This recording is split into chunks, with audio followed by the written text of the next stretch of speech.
پیغمبر علیه الصلاۃ والسلام جون کی الله پیغمبر پچا مالی د توري گزار نه دی. رسول الله مبارک به په جهاد کې صرف قیادت کو. دا نقطه وریخه الله پیغمبر به په جهاد کې تور په لاس صرف قیادت بکو د صحابه. د الله پیغمبر پچا تور نه د اوچته کړي. خدایو بدبخت رااله امیہ ابن خلف او د رسول الله مبارک ته وای د اسم ساتل د دونه په سخورومه او په دې بسورېګم نعوذ بالله تابع قتلو. پس پیغمبر علیه الصلاۃ والسلام دا خبره د مزاج خلاف ولګیدا. الله پیغمبر ورته زبد قتل. دا خبره چې رسول الله مبارک وکړه دا منافق دی، کافر دی، د کافرانو مشر دی.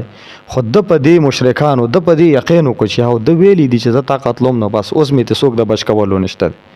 په مکه کې اعلان شو ابو جهل وزو د رسول الله مبارک مقابله کو. دونه سره کوي دی و چې دا سونه توري او ساز سامان ته غواړي یو په دو در کوم خو ما مبوزه ما پرېدا. هغه ورته مړه د خزوانه کې یاره دي شروع کړي د کور کې پټیږي ته څه خزه غونې واستایر خو د عربو د پاره ډېر عجیب شی و. ډېر وته په دغه کې راغی طاهر یې واغستلو په جلال کې راغی راوته وسما بیا چې روان شو په لار دې سوچ کې ما ته خو ویلی چې طبقاتلو تا وجنم پرېدم دینا پر څوک مې د خلاصولو بني نو دې روسته کېږي قافله لاړه دې روسته را روان ته چې کله میدان ته را دن شو نو دا ټول ماریکا روانه ده د اطرافو ته ګرځي. رسول الله مبارک ته ګوري د الله پیغمبر مخاله ناراضي بس ناګهانه د اس د قابونه بهر شو.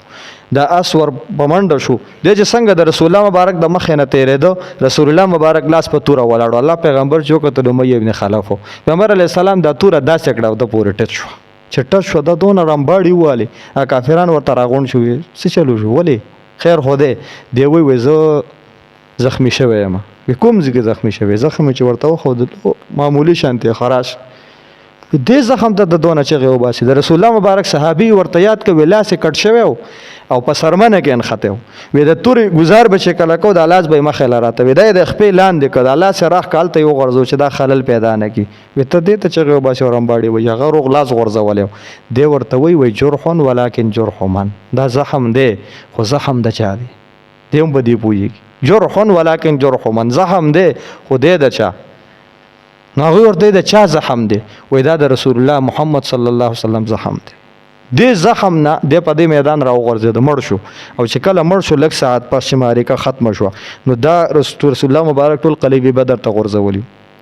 نو دته چې ورنږدې شو تونه بدبو ته روانه و چې چا ورته ورلاس کولای نه شو بس دې په سمالي ورټیل وه د کوی ته ور وغورځو دونه بدبو ته روانه شي. دې زخم نه په دومره لږ وخت کې د الله پیغمبر به د توري گزار ولې نه کو. الله رب العزت فرمای و ما ارسلناک الا رحمتا للعالمین بس ته رحمت للعالمین ته رحمتي تب په چا باندې د توري گزار نه کوي ځکه د توري گزار او چا ملي گزار کول دا د رحم خلاف وي. دا خو بیا زحمت دی. د پیغمبر علیه الصلاۃ والسلام په چا تور نه د اوچته کړي. الله پیغمبر چرته د توري په چا گزار نه کړي. رسول الله مبارک یو صحابي ورته فرمایل من هاذا خالد ابن ولید تیرې د رسول الله مبارک وی هاذا سیف الله پیدا سیف الله دی وشدا خبر ورته وکړه هاذا سیف الله د خیمه مخ نه تیرې د هاذا سیف الله. خالد ابن ولید رضی الله تعالی عنه په یوازې ځان سره شپېته کسان واغسل د شپېته زرو کسانو سره مقابله وکړه خو چا شهید نک. لس کسان ځان سره واغست د لسو لکو خلکو میسته وردن نشو چا شهید نکو. بیا چې کله وفات کېده وي په جهاد کې دونه زخمی شوی چې زما په جسم کې حتی چې اندام مخصوصه هم زخمی شوی خو بیا هم په بستر ولا مر رااله. علما په دې باندې مبحث کوي وای دا ولی وای دا ځکه چې ودې ته سیف الله ویلو د الله توره او د الله توره به څوک ماته کی د الله توره به څوک ماته کی